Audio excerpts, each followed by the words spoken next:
Why don't recruiters like my name? Part 2. Remember Ahmad Imam? Ahmad applied for 20 to 30 jobs but was rejected for every single job he applied for. After that he applied for the same 20 to 30 jobs but changed his name from Ahmad Imam to Adam Smith. The day after, 4 recruiters called him telling him they really liked his resume and wanted him to come in for an interview.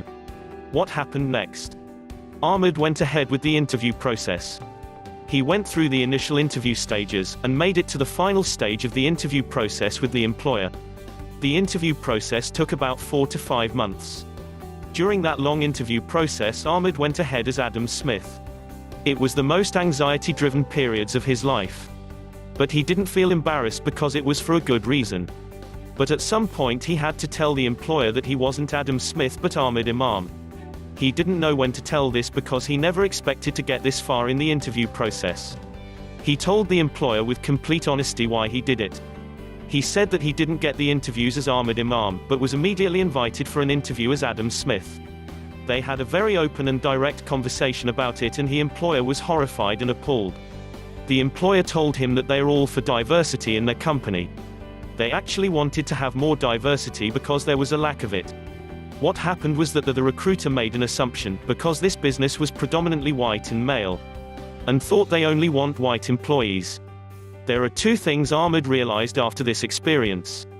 Firstly, we all make assumptions, and they can be unconscious biased assumptions, but sometimes these assumptions can be very dangerous. What the employer got out of it is that if you want diversity in your organization, you have to discuss this with the recruiter. Secondly, regardless if it's a cultural, racial or religious bias, there are a lot of people out there who can't get a job because of these assumptions.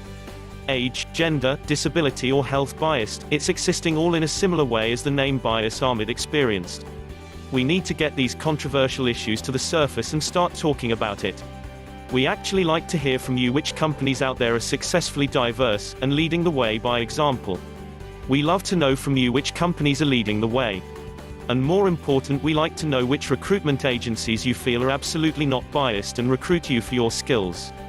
We like to mention and celebrate them in an upcoming Recruiters Reviews post.